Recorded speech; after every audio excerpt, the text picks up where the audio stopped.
जय हिंद दोस्तों, मैं हेमंत फिर हाजिर हूँ भैया आप लोगों के बीच में उज्जवल परिवार की तरफ से अपनी एक और क्लास लेकर के। और दोस्तों जो आज की हमारी क्लास रहेगी वो स्पेशल आर्मी जीडी और क्लर्क के लिए रहेगी। इसमें जो हम पढ़ेंगे, इससे पहले वैसे मेरी क्लास निकल चुकी है, फिर भी जो नए स्टूडेंट उनको बता दूँ, इसमें जो हम पढ़ेंगे वो एक मिक्स जीके टाइप में रहेगा और लेवल हमारा सिर्फ आर्मी क्लर्क और जीडी का रहेगा भाई। तो चलिए दोस्तों, इससे पहले जो क्लास निकली थी उस क्लास के अंदर हमने जो जिक्र किया था वो राष्ट्रपति पे जिक्र किया था। मेरा क्वेश्चन आप लोगों के बीच में, इनमें से भारतीय सेनाओं का अध्यक्ष या सेनापति कौन है? तो मैंने बात करी थी इस क्वेश्चन को लेकर के, इसका आंसर क्या था बताया था मैंने पिछली क्लास में, श्री रामनाथ कोविंद जो कि राष्ट्रपति होते हैं। फिर मैंने इस बात को थोड़ा सा एक्सप्लेन किया कि राष्ट्रपति रामनाथ कोविंद कौन से नंबर के राष्ट्रपति हैं, कैसे चुनाव हुआ, क्या इनके लिए जो क्वालिफिकेशन है वो चाहिए, और इससे पहले कहाँ थे ये। फिर वहीं से हम घूम गए थे, अपनी नदियों की तरफ घूम गए थे, बिहार के शोक का नदी, ये सारी की सारी बातें हम अपनी पिछली क्लास में कर चुके हैं, जो कि मोस्ट इंपॉर्टेंट क्वेश्चन है। फिर जब दोबारा से कभी हम क्लास लेंगे तो डीपली हम बात करेंगे ओनली केवल और केवल राष्ट्रपति पे। चलिए दोस्तों, उसके बाद अगली बात करूं मैं, हमारा पहला ऑप्शन हो चुका था, दूसरा जो ऑप्शन है वो है वेंकैया नायडू। अब थोड़ी सी बात करेंगे इसके ऊपर भाई। वेंकैया नायडू सबसे पहले बता दूं आपको हैं कौन, तो ये हैं भारत के क्या उपराष्ट्रपति। अब वर्तमान में क्या है ये उपराष्ट्रपति भाई। आपसे पूछा जाए राष्ट्रपति कौन है तो आप लोगों को ऑलरेडी पता है, रामनाथ कोविंद जी हैं। उपराष्ट्रपति की बात करें तो उपराष्ट्रपति कौन है हमारे, वेंकैया नायडू हैं। अब देखो बात यहां पे ये है भाई, उपराष्ट्रपति का काम क्या है, उपराष्ट्रपति चुना कैसे जाता है, उपराष्ट्रपति काम कहां करेगा, कौन इसको वेतन भत्ते देगा और किस प्रकार से इसकी टर्म्स और कंडीशन रहेंगी। बता दूं आप लोगों को, ये जो आर्मी का ये जो लेवल है, यहां से राष्ट्रपति, उपराष्ट्रपति, राज्यसभा, लोकसभा, संविधान से भी कुछ 2, 4, 5, 7 जो अपने एक्ट वगैरह इंपॉर्टेंट एक्ट हैं उनको लेकर के काफी बार नहीं हर बार क्वेश्चन पूछे जाते हैं। तो इन चीजों पे यहां जो आज हम बात करेंगे या जो पिछली क्लास में हमने जो बात करी वो आप लोगों के लिए very very most important question है। चलिए यहां बात हुई भाई वेंकैया नायडू, ये उपराष्ट्रपति हैं। पहला क्वेश्चन आपका ये क्लियर होगा, भारत के उपराष्ट्रपति कौन है, तो कौन है वेंकैया नायडू। ये काम कहां करेंगे पहले मैं इस बात पे करूंगा, एंड देन फिर मैं बताऊंगा आप लोगों को कि किस प्रकार से ये कौन से नंबर के उपराष्ट्रपति हैं, कैसे कैसे क्या क्या उपराष्ट्रपति के लिए चाहिए, वो बात हम बाद में करेंगे। अब ये काम कहां करेंगे, सबसे पहले मैं बात करूं इनका चुनाव किया क्यों जाता है, भारत के जो संविधान के अंदर इनकी व्यवस्था क्यों की गई है, उसके ऊपर बात करेंगे हम। ये भाई राज्यसभा,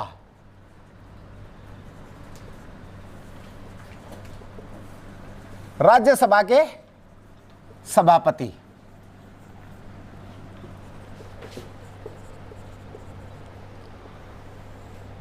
देखो यहां पे सीधा सा क्वेश्चन आ जाए, राज्यसभा के सभापति कौन है, कौन है आपको पता लग गया, कौन काम करेंगे, कौन है, पदेन सभापति है भाई, पदेन सभापति, पदेन सभापति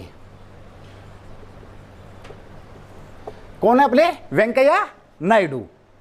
यहां तक क्लियर होगा। अब राज्यसभा, पहला काम तो क्या इनका राज्यसभा के क्या रहेंगे, ये सभापति रहेंगे।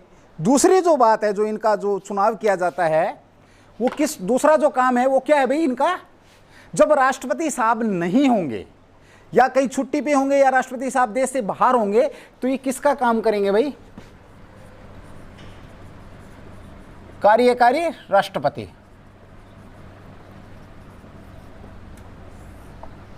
दूसरा क्वेश्चन क्लियर आपका। आपसे यह पूछा जा सकता है कि जब देश के अंदर राष्ट्रपति नहीं है या राष्ट्रपति कहीं बाहर है या राष्ट्रपति की अब्सेंस में राष्ट्रपति का कार्यभार कौन देखते हैं, तो राष्ट्रपति का जो कार्यभार देखेंगे वो उपराष्ट्रपति देखेंगे, भारत के उपराष्ट्रपति।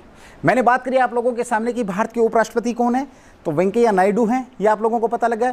इनका चुनाव क्यों किया जाता है, क्यों होता है, ये 2 काम मुख्य तौर पे इनके हम मान के चलते हैं। आपके लेवल के हिसाब से मैं बात करूं तो पहला क्या है कि भाई ये राज्यसभा के पदेन सभापति रहेंगे, एंड जो दूसरी जो बात है वो क्या है कि राष्ट्रपति की अब्सेंस में क्या करेंगे, ये राष्ट्रपति का काम करेंगे, कार्यकारी राष्ट्रपति के तौर पे ये काम करेंगे। यहां तक क्लियर हो गया भाई। 2 चीजें आपकी बहुत बढ़िया क्लियर हो चुकी हैं। तीसरी बात, राज्यसभा के अंदर ये काम करेंगे, बिल्कुल सही बात है, मैंने लिख दिया। अब यहां पर मैं बात करूं राज्यसभा की, एक बार मैं थोड़ा सा कॉन्सेप्ट आपका राज्यसभा का क्लियर कराऊंगा, फिर आप लोगों को और बहुत बेहतरीन तरीके से ये बात समझ में आ जाएंगी। यहां पे एक क्वेश्चन आ जाता है, बहुत बार देखा भी गया है, क्या उपराष्ट्रपति राज्यसभा के सदस्य हैं या लोकसभा के सदस्य हैं? क्या उपराष्ट्रपति या इनमें से किसके सदस्य, आपसे यह पूछा जा सकता है, राष्ट्रपति इनमें से किसके सदस्य हैं? राज्यसभा, लोकसभा, दोनों के, या इनमें से कोई नहीं? 4 ऑप्शन हो गए। पहला क्या है? राज्यसभा। सेकंड क्या है? लोकसभा। थर्ड क्या है? दोनों। फोर्थ क्या है? इनमें से कोई नहीं। तो यहां पर जो ऑप्शन है आपका वो ये रहेगा, आंसर रहेगा राष्ट्रपति। नोट डाल के लिख लेना भाई, उपराष्ट्रपति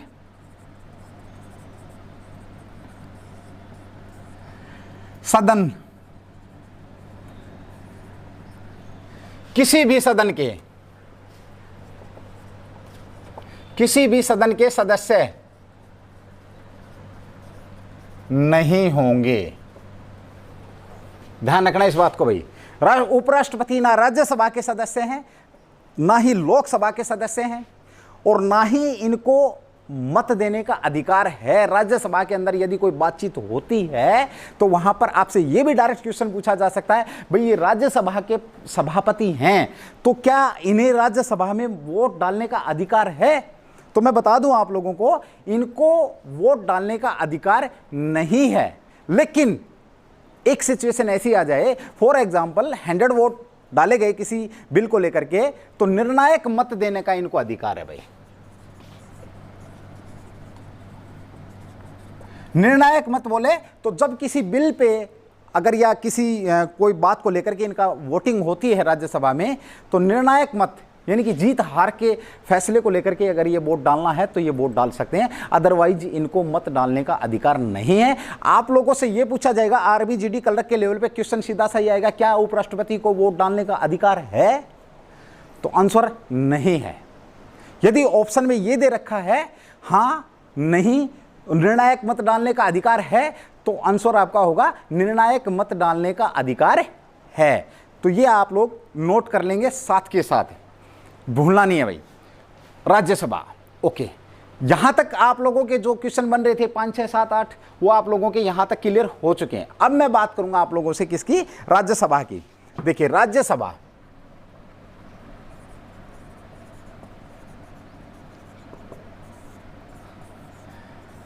सबसे पहले बात करूं मैं इसके नाम को लेकर के, उससे पहले मैं गठन की बात करूं। राज्यसभा का गठन कब किया गया? सीधा सा क्वेश्चन आता है, राज्यसभा का गठन कब किया गया? तो मेरे मित्रों, राज्यसभा का गठन है अप्रैल 1952। अगर ज्यादा ही लिखो तो 3 अप्रैल 1952 को राज्यसभा का गठन किया गया। क्लियर हो गया? क्लियर होगा भाई? ओके। अब मैं बात करूंगा एक बार राज्यसभा की, क्या राज्यसभा के नाम की बात करूंगा भाई। देखिए राज्यसभा के नाम की अगर हम बात करें तो जो पहली बार जब इसका गठन किया गया था तो 3 अप्रैल 1952 को राज्यसभा नहीं थी भाई ये, तो इसका नाम क्या था? Council of state.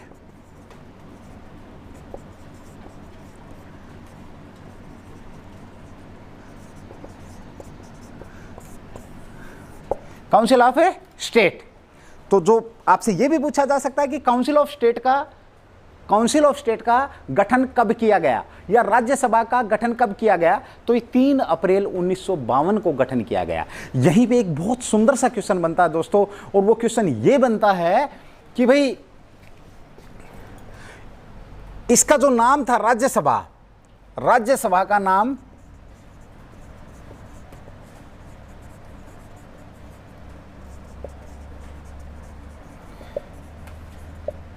कब पड़ा? राज्यसभा का नाम राज्यसभा कब पड़ा या कब रखा गया? सीधी सी भाषा में बात करेंगे आप लोगों से, क्योंकि मैंने एक बात बोली आप लोगों को, काउंसिल ऑफ स्टेट का गठन किया गया 3 अप्रैल 1952 को, और उस समय इसका नाम राज्यसभा नहीं था। तो सीधा सा क्वेश्चन आप लोगों से सिंपल वे में, देखिए मेरा पढ़ाने का तरीका ये रहता है कि आप कॉन्सेप्ट अगर आप समझ रहे हैं, किसी बात का अर्थ अगर आप समझ रहे हैं तो वहां से अगर क्वेश्चन उठाया जाए तो आप लोग अपना दिमाग लगा करके उसका रिप्लाई कर सकते हैं। यू कैन रिप्लाई, आप रिप्लाई कर सकते हैं 100% है, 200% है, ये मेरा मानना है। बस थोड़ा सा अपना माइंड खोलिए। अब वो समय गया कि सीधे क्वेश्चन उठाए दे दिए, लॉजिकल क्वेश्चन मिलेंगे आप लोगों को, वो वन लाइनर वाली बात खत्म होती आ रही है। ये लेवल आर्मी वाले भी बढ़ा रहे हैं। और ये जो क्लास की बात करूं, मैंने काफ़ी दिन बाद ये क्लास लेने की कोशिश करी, काफ़ी लोगों ने रिक्वेस्ट करी कि सर आप तो एक क्लास लेकर के फिर आप लोगों ने क्लास डाली नहीं, तो अब इससे आगे हमारी क्लास आपको वीक में एक दो क्लास मिलती रहेंगी। आप लोग पूरी वीडियो देखें, आपको बहुत सारे कॉन्सेप्ट आपके क्लियर होंगे और आपको लगेगा कि जब ये वीडियो देखने के बाद अगर आप कोई बुक पढ़ेंगे तो आपको लगेगा कि हमने ये सारा कर रखा है। और मैं ये दावा कर रहा हूँ कि जब ये क्लास मैं ख़त्म करूँगा, जब ये बोलूँगा कि मेरा टाइम हो गया, उस समय आपकी कम से कम 50 से 60 क्वेश्चन ऐसे क्लियर हो जाएंगे। और उन 50 से 60 क्वेश्चनों में चाहे जो टेस्ट पेपर सेटर है वो किसी भी प्रकार का क्वेश्चन बना दे, आप उसका रिप्लाई दे सकते हैं। बशर्ते हाँ, अगर कोई बात समझ नहीं आती है तो आप लोग एक बार ज़रूर मेरे मतलब जो YouTube चैनल है उज्ज्वल कोचिंग कैंपस, उसके ऊपर आप कमेंट्स करेंगे, या मेरे जो पर्सनली नंबर आपको नज़र भी आ रहे होंगे उसके ऊपर भी आप पर्सनली नंबर पे भी आप कमेंट्स करके पूछ सकते हैं, सर हमारी ये बात समझ में नहीं आई। दूसरी बात बता देता हूँ, लेवल बिल्कुल आपके लेवल का उठाया है, कहीं ज़्यादा नहीं है। घुमा फिरा के आप लोगों से क्वेश्चन पूछे जाएंगे। और जो पिछली क्लास डाली थी, अगर मैं उसके कमेंट्स की बात करूं तो आपका टाइम खराब होगा। मैं दोबारा अगली क्लास के अंदर मैं बात करूंगा, बताऊंगा कि कैसे कैसे लोगों के कमेंट्स आए हुए हैं। चलिए दोस्तों, मैंने बात करी कि काउंसिल ऑफ स्टेट का नाम चेंज करके राज्यसभा कब लिखा गया, तो 23 अगस्त 1954। इसका जो आंसर है वो है भाई 23 अगस्त 1954 के अंदर राज्यसभा का नाम क्या किया गया, राज्यसभा किया गया। उससे पहले क्या नाम था इसका, काउंसिल ऑफ स्टेट। आपसे ये भी क्वेश्चन किया जा सकता है कि राज्यसभा का नाम कब रखा गया, क्वेश्चन डायरेक्ट भी आ सकता है, राज्यसभा का नाम राज्यसभा कब रखा गया, तो क्या कब रखा गया, 23 अगस्त 1954 को राज्यसभा का नाम राज्यसभा रखा गया। और इससे पहले क्या था, council of A state. Is that clear, यहां तक समझ गए आप लोग। अब मैं एक बार, जब नाम की बात चल रही है तो मैं नाम बता दूं इसको, ये आप लोगों को वैसे भी पता होना चाहिए भाई इसके नाम क्या हो गए। पहला नाम क्या हो गया, काउंसिल ऑफ स्टेट। दूसरा नाम क्या होगा भाई मेरे दोस्तों, राज्यसभा। तीसरा नाम क्या होगा इसका भाई, उच्च सदन। चौथा नाम क्या होगा भाई इसका, स्थायी सदन। लगभग ये 4 नाम रनिंग में करते हैं। और जो 5वां नाम जो इसका जाना जाता है, बड़े बूढ़ों का या बड़े बुजुर्गों का सदन। ये 4 नाम जो मैंने ऊपर लिखे, इन 4 नामों से राज्यसभा को जाना जाता है। और 5वां नाम जो हम अमूमन बोली की लैंग्वेज में यूज करते हैं, बड़े बुजुर्गों का सदन। नाम का जो मैटर था मेरे ख्याल में क्लियर हो गया है। अब एक बार मैं रिवाइज करा दूं आप लोगों को एंड देन फिर आगे बढ़ूंगा। देखिए दोस्तों, मैंने बात करी कि भाई हमने बात करी थी सबसे पहले भारतीय सेना का अध्यक्ष कौन है, तो वो श्री रामनाथ कोविंद। इससे पिछली क्लास में हमने उसके ऊपर पूरी बात कर चुके हैं। आज बात हमने शुरू करी कहां से, वेंकैया नायडू से। वेंकैया नायडू कौन है, ये उपराष्ट्रपति है। कौन से नंबर के उपराष्ट्रपति हैं, चलिए भाई यहां पर मैं चलो बता दूं आपको कौन से नंबर के उपराष्ट्रपति है, 13वें नंबर के भाई, 13वें नंबर के उपराष्ट्रपति। वर्तमान में ये 13वें नंबर के उपराष्ट्रपति। कार्यकाल क्या है इनका, 17 से 22। आगे मैं बताने वाला भी था, चलो फिर भी मैं यहां पर बता देता हूं। 17 से 22, 2017 से लेकर के 22 तक रहेंगे भैया। ओके, उसके बाद इनका काम, इनको चुना क्यों जाता है, मैंने बात करी इनको चुना क्यों जाता है, तो ये राज्यसभा के पदेन सभापति रहेंगे और राष्ट्रपति के एब्सेंस में क्या करेंगे, राष्ट्रपति का काम देखेंगे। ये किसी भी सदन के सदस्य नहीं हैं। मैंने बताया आपसे क्वेश्चन डायरेक्ट पूछा जा सकता है कि जो उपराष्ट्रपति है वो किस सदन के हिस्से हैं, किसी भी सदन के हिस्से नहीं है भाई, ये किसी भी सदन के सदस्य नहीं है, इनको वोट डालने का अधिकार नहीं है, लेकिन निर्णायक मत ये डाल सकते हैं। यहां तक मैंने बात करी। उसके बाद फिर मैंने बात करी राज्यसभा की। राज्यसभा का गठन कब हुआ, काउंसिल ऑफ स्टेट का गठन कब हुआ, उसके बाद उसका नाम चेंज क्या हुआ, और जो नाम है ये कब कौन कौन से नामों से इनको पुकारा जाता है, इनके बारे में भी मैं बता दूं। काउंसिल ऑफ स्टेट इंग्लिश नाम है, राज्यसभा हिंदी नाम है, उच्च सदन इसको इसलिए बोला जाता है क्योंकि ये स्थायी सदन, उच्च सदन और स्थायी सदन इसलिए कि भाई ये क्या है, भंग नहीं होता है। राज्यसभा कभी भी भंग नहीं हो सकती। आपसे यह भी पूछा जा सकता है क्या राज्यसभा कभी भंग हो सकती है, नहीं हो सकती। ये एक बार आप राइट डाउन कर लें, अगर स्क्रीनशॉट लेना तो स्क्रीनशॉट ले लीजिए। उसके बाद मैं फिर भाई रफ कर रहा हूँ इसको, मेरे ख्याल में हो गया होगा चलते फिरते। और अगर किसी को कोई डाउट है तो पूछ सकते हैं क्वेश्चन भाई, आप रिप्लाई करके, आप कमेंट्स करके क्वेश्चन पूछ सकते हैं भाई।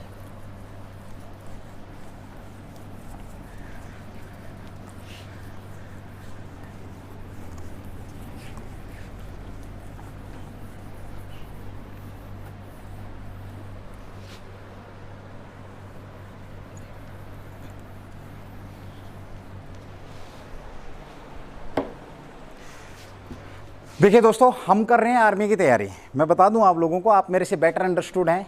आप इस लेवल पर कैसे पहुँचे हैं, मतलब ये पहले आपकी डॉक्यूमेंटेशन हुई है, डॉक्यूमेंट बनवाने की भीड़ में बढ़े हैं आप, उस भीड़ से निकल करके आप लोग रनिंग की भीड़ में गए हैं, वहाँ से निकल करके लाखों में से छट करके आप मेडिकल में आए हैं, वहाँ से हज़ारों में से छट करके आप टेस्ट तक पहुँचे हैं।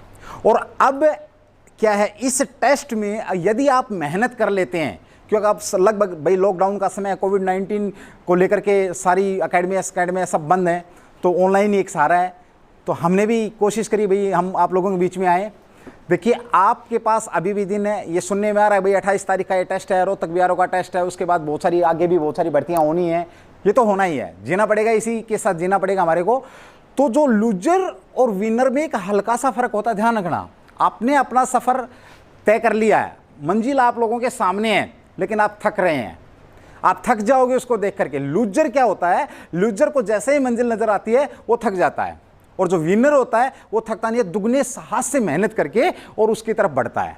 थकते दोनों है, लूजर भी थकता है और जो हारने वाला भी थकता है और जीतने वाला भी थकता है। तो थकना नहीं है दोस्तों, अभी आप लोगों के पास समय है, समय को समय रहते हुए पकड़िए, पूरी वीडियो देखिए। कोई कॉन्सेप्ट क्लियर नहीं होता तो पर्सनली नंबर भी इसके अंदर मैंने दे रखे हैं, आप पर्सनली कॉल करके भी किसी भी समय आइए, उज्ज्वल परिवार की तरफ से आपकी समस्या का हल किया जाएगा, हर हालत में किया जाएगा। मैथ की क्लास भी आपके इसी लेवल की हम निकालने की कोशिश करेंगे, साइंस इसी के साथ मिक्स रहेंगी, मिक्स जीके रहेगा। तो आप लोग निश्चिंत रहें, ये दिमाग में ना रखें कि भाई हमारा सिलेबस नहीं होगा, सिलेबस हम आप लोगों का 28 से पहले जरूर पूरा करवाएंगे। चलिए दोस्तों, बात हमारी चल रही थी, पीछे हमने बात करी राज्यसभा की, यहां तक सारी बातें हो गई हैं। अब मैं एक बार बात करूं राज्यसभा के सदस्यों की संख्या।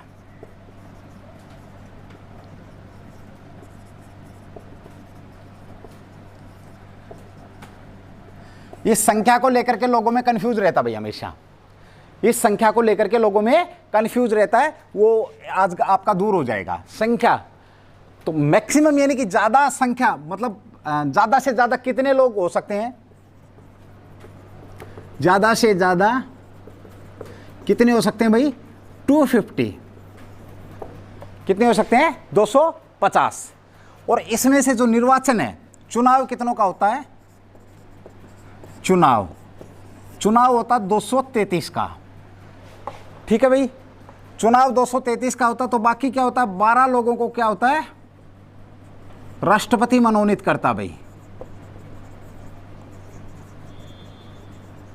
कितने लोगों को मनोनीत करता है राष्ट्रपति, 12 लोगों को। कोई नई बात नहीं है, आप लोगों को पता है। लेकिन अगर ये पूछ लिया जाता है कि निर्वाचित कितने लोग होते हैं, देखिए क्वेश्चन घुमा दिया जाएगा, आप लोगों से पूछा जाएगा कि राज्यसभा में कितने लोगों का निर्वाचन होता है, तो आप लोग सीधा बोलेंगे 245।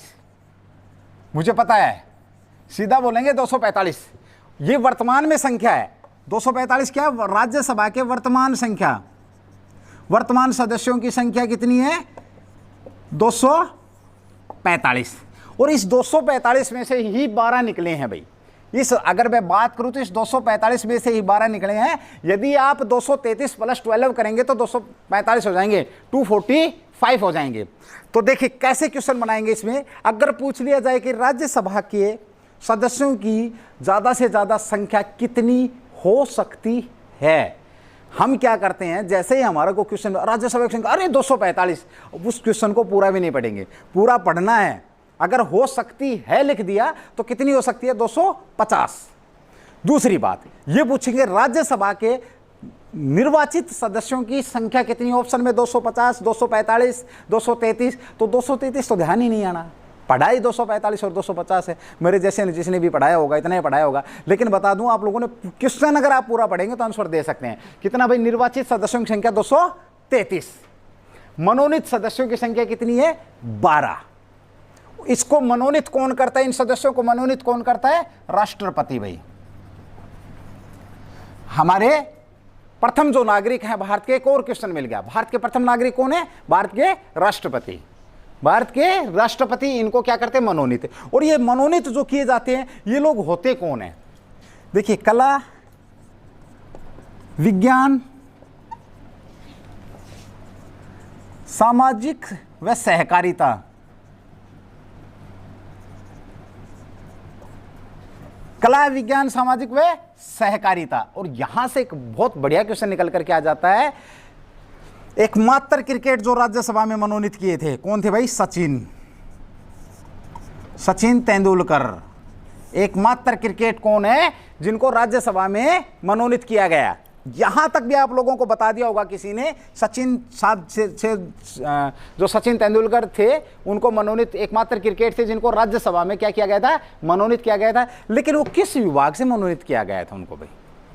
वो किस में? विज्ञान में थे, सामाजिक सहकारिता में थे, कला में थे, किस में? कौन से कोटे में थे वो? तो वो कला के अंदर उनको लिया गया था। ध्यान रखना इस बात का। हालांकि ये पूछेंगे नहीं कि सचिन तेंदुलकर को किस कोटे के तहत राज्यसभा का जो एकमात्र क्रिकेटर हैं थे, मतलब अभी तो वो रिटायर, क्रिकेट से भी रिटायर हो गए हैं, साथ ही भाई वहाँ से भी राज्यसभा से भी उनका समय पूरा हो चुका है, तो वो कला से लिए गए थे, वो कला से लिए गए थे। अब एक बात आपकी क्लियर होगी, संख्या को लेकर के बात करी मैंने, टोटल 250 है, 233 पर चुनाव होता है, 245 पे क्या होता है भाई? वर्तमान सदस्यों की संख्या है, 12 लोगों को मनोनीत करता है। कौन करता है? राष्ट्रपति करता है। कला, विज्ञान, सामाजिक व सहकारिता से इनका क्या होता है? चुनाव किया जाता है भाई, और राष्ट्रपति अपनी मर्जी से इनको क्या कर देता है? मनोनीत कर देता है। यहाँ तक क्लियर हो गया भाई? अरे समझ गए भाई?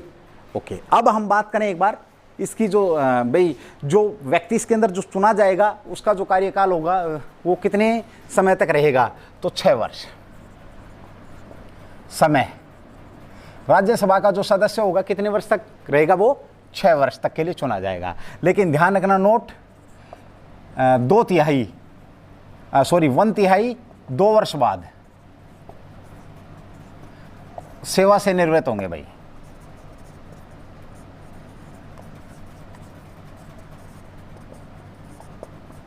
ओके। एक बात और होगी, क्या भाई? कितने वर्ष के लिए बनेगा बंदा राज्यसभा का सदस्य?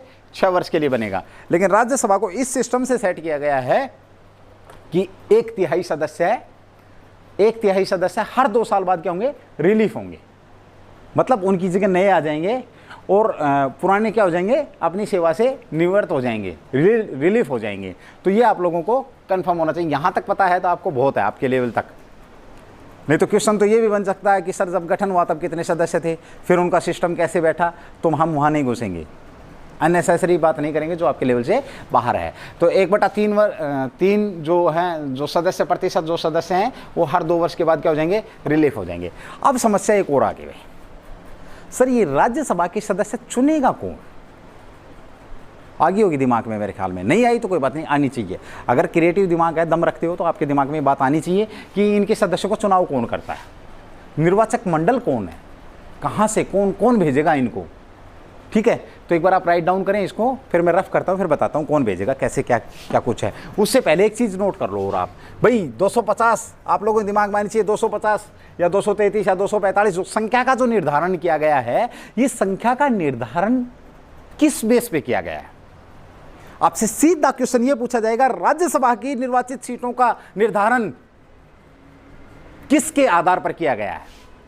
राज्यसभा की सीटों का जो निर्धारण किया गया है वो किसके आधार पर किया गया है? तो मेरे मित्रों, मेरे दोस्तों, मेरे भाइयों और बहनों, 1971 की जो जनसंख्या है, बहनें इसलिए बोल रहा हूं भाई, आजकल हमारी बहनें 100 बहनें ट्रेनिंग कर रही हैं सीएमपी सेंटर में, और भी 100 वैकेंसी निकलने वाली है, 100 200। अब आप लोगों के बराबर में कंधे से कंधा मिला करके बंदूक लेके खड़ी है, ध्यान रखना, आपसे कम नहीं है। 1971 की जनसंख्या आधार है इसका, लोकसभा का भी, राज्यसभा का भी, विधानसभा का भी। आपसे पूछा जाए लोकसभा की सीटों का आधार क्या है, तो 1971 की जनसंख्या जितनी थी, राज्यसभा की 1971 की जो जनसंख्या थी उसके आधार पर, और विधानसभा 1971 की जनसंख्या सेम, तीनों का आंसर एक ही है। आप लिख सकते हैं इस बात को, तीनों का आंसर एक ही है। बड़ा अच्छा क्वेश्चन बनता है, ये पूछा जा सकता है। अब एक बात और दिमाग में, सर ये 1971 की जनसंख्या क्यों, और जनसंख्या को ही आधार क्यों बनाया? आनी चाहिए भाई दिमाग में, पता होना चाहिए आप लोगों को। देखिए होता क्या है, स्टार्टिंग में क्या था, जब देश आज़ाद हुआ तो हमारी जनसंख्या क्या थी, मुश्किल से 40 करोड़ के आसपास थी, आबादी थोड़ी थी बात करूं तो मैं। उसके बाद क्या हुआ, लोगों ने क्या किया कि भाई जिनके जो लोग थे उन्होंने क्या किया, वो अपने बंदों को चुन करके संसद में भेजने लगे। तो संसद में भेजने का मतलब वो लोकसभा, राज्यसभा, विधानसभा सारी चीज़ें आ गई। विधानसभा तो चलो राज्य में आ गई, तो लोगों ने क्या किया, भाई जनसंख्या बढ़ाओ। जब हमारी जनसंख्या ज़्यादा होगी तो क्या होगा, हमारे लोग ज़्यादा होंगे संसद में और हमें ज़्यादा बेनिफिट मिलेगा, लोगों की थिंक ये होगी। तो उसको गैप को बराबर करने के लिए इन्होंने क्या किया, 1971 में लगभग क्या थी, उत्तर भारत दक्षिण भारत की जो जनसंख्या थी क्या थी, वो लगभग बराबर थी। अब यहाँ पे भाई मैं भी एक एक्स सर्विसमैन हूँ, 18 साल लगभग आर्मी में रहा हूँ, तो मेरे को मतलब मैं खुल के बोल सकता हूँ आप लोगों से। हुआ क्या था, जब लोगों ने जनसंख्या बढ़ानी शुरू कर दी तो इस मेहनत में उत्तरी जो लोग थे, तो मौसम की जो वजह थी, उस मौसम की वजह से उत्तर भारत में जनसंख्या विस्फोट हो गया। इन्होंने बहुत मेहनत करी, 2 से 4, 4 से 8, 8 से 10, 15, मतलब रात दिन मेहनत ही मेहनत, बस जनसंख्या बढ़ाने पे मेहनत। और इधर जो दक्षिण के जो लोग थे वो जनसंख्या में पिछड़ने लगे। और लिया इसलिए गया था ये निर्णय 1971 में, लगभग उत्तर भारत और दक्षिण भारत की जनसंख्या मतलब लगभग पूरे देश की अमूमन आम तौर पे हम मान सकते हैं कि लगभग बराबर थी। बाद में तो फिर मेहनत करके 76 तक इन्होंने काफ़ी कुछ बढ़ा दी, उत्तर भारत वालों ने सर्दी के मौसम का फ़ायदा उठाया। ठीक है, तो आंसर आपका 3 का बनता, 3 का आंसर क्या हो जाता है, लोकसभा, राज्यसभा, विधानसभा का जो जनसंख्या का आधार था 1971 का। क्यों था वो मैंने बता दिया, क्योंकि भारत की जनसंख्या लगभग बराबर थी इस वजह से, और संसद में सबका लेवल बराबर रहे, पूरे देश का लेवल बराबर रहे, इसलिए इस जनसंख्या को आधार बना दिया, फिक्स कर दिया। और ये कब तक रहेगा भाई, 26 तक रहेगा। कब तक रहेगा, 2026 तक जो जनसंख्या का आधार है। उसके बाद की बाद में देखेंगे भाई, कोरोना भाई साहब छोड़ेगा तो उसकी बाद की बाद में देखेंगे कितनी जनसंख्या रहेगी, कितनी नहीं रहेगी। ठीक है भाई, तो यहां तक आप लोगों का क्लियर होगा। एक बार आप राइट डाउन कर ले, फिर मैं थोड़ा सा आगे बढ़ूंगा भाई। चलिए रफ कर रहा हूं भाई, नोट कर लिया होगा आप लोगों ने।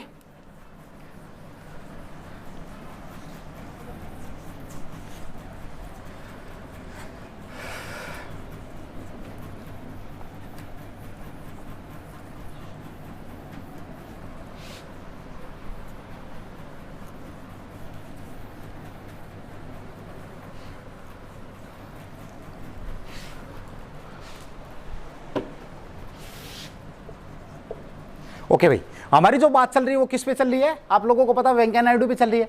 तो अब जो बात थी वो ये थी कि भाई राज्यसभा के सदस्यों का चुनाव कौन करता है। पता है, बहुत अच्छी बात है। नहीं पता है तो आज पता लग जाएगा भाई। आपसे पूछा जा सकता है कि राज्यसभा का निर्वाचक मंडल में कौन शामिल है, लोकसभा के सदस्य है, राज्यसभा के सदस्य है, विधानसभा के सदस्य है, इनमें से कोई नहीं। देखिए क्वेश्चन बहुत सुंदर बन जाता है। निर्वाचक मंडल, निर्वाचक मंडल किसका निर्वाचक मंडल, राज्यसभा का भाई। राज्यसभा के सदस्यों,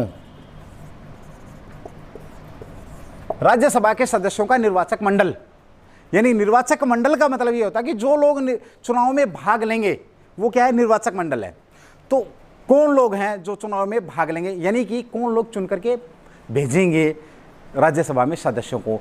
यहां पर एक बात और बता दूं मैं आप लोगों को, राज्यसभा जो है वो राज्यों का प्रतिनिधित्व करती है भाई। राज्यसभा, आपसे एक बार ये क्वेश्चन भी थोड़ा सा डीप बनता है, शायद में भी ना पूछा जाए, लेकिन फिर भी हो सकता है, खराब समय का कुछ नहीं पता, पूछ ले, राज्यसभा किसका प्रतिनिधित्व करती है। तो राज्यसभा लिख लो नोट डाल के, राज्यसभा राज्यों का प्रतिनिधित्व करती है भाई।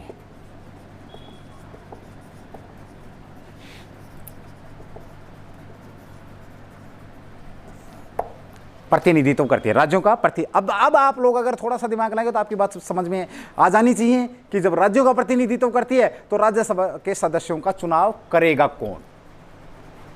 हाँ, कुछ लोग मेरे मित्र समझ गए होंगे, विधानसभा, विधानसभा के सदस्य।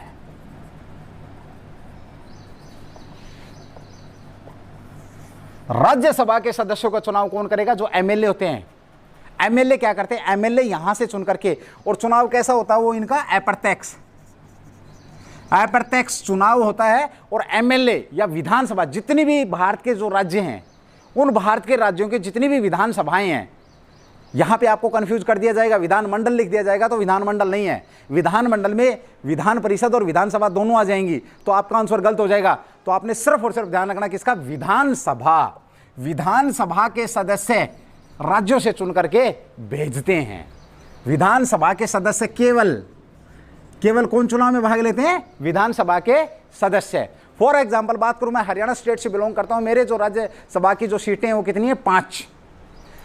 मान लिया आज इस बार 2 सीटों पे चुनाव होना है, तो जो मेरे जो मेंबर है, ये जो अपने एमएलए हैं, विधानसभा के जो सदस्य हैं, हरियाणा के कितनी 90 सीटें हैं, एक मनोनीत होता तो मनोनीत भाग नहीं लेगा, इसमें 90 जो लोग हैं वो लोग 90 क्या करेंगे, चुन करके उन 2 लोगों को भेजेंगे कहाँ, राज्यसभा में। तो इसमें मेरे भाइयों संसद का ये जो सदन का दूसरे सदन लोकसभा का इसके अंदर कोई रोल नहीं है। ध्यान रखना, कौन चुन करके भेजता है राज्यसभा के सदस्यों का चुनाव में, कौन हिस्सा लेता है, तो हमारे विधायक, हमारे MLA, member of legislative assembly जो जो सदस्य हैं वो लेते हैं भाग इसके अंदर। पता लग गया? ओके। अब बात करूं सबसे ज़्यादा और इनका जनसंख्या के अनुपात पर इन सीटों का डिवाइडेशन कर रखा है।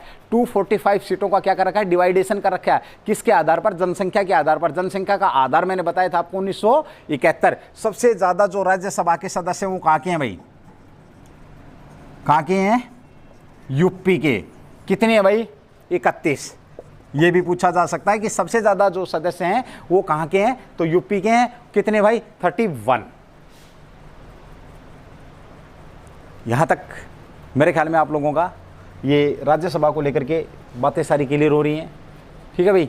अब मैंने बात करी आप लोगों से कि भाई चुनाव में निर्वाचक मंडल में कौन शामिल है, तो निर्वाचक मंडल में विधायक शामिल है। विधायक भाग लेंगे, अप्रत्यक्ष रूप से चुनाव करेंगे और सबसे ज़्यादा यूपी के हैं। और इसमें कुछ जो अपने केंद्र शासित प्रदेश हैं जहाँ पर विधानसभाएँ हैं उन लोगों को भी प्रतिनिधित्व दिया गया है।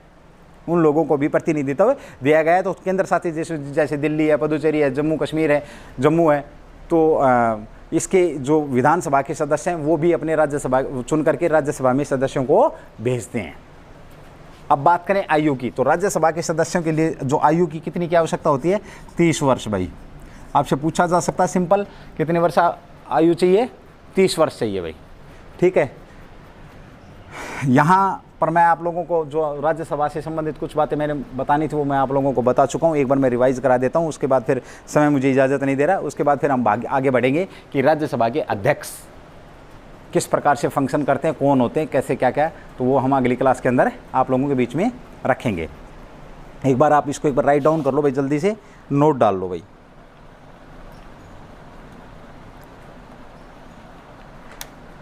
हाँ, यहाँ पे 1-2 क्वेश्चन रह गए भैया आपके, जैसे राज्यसभा, हाँ यहाँ 2-3 क्वेश्चन है। देखिए राज्यसभा के अध्यक्ष मैंने बताया था आपको वेंकैया नायडू, उपराष्ट्रपति। अगर ये नहीं है, उपराष्ट्रपति नहीं है, तो कौन काम करेगा भाई? सभापति हैं ये तो, सभापति। तो कौन करेंगे?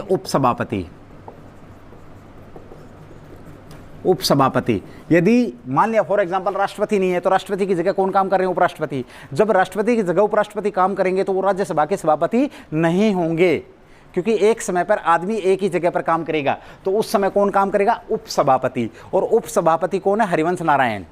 अभी वर्तमान में उपसभापति कौन है? हरिवंश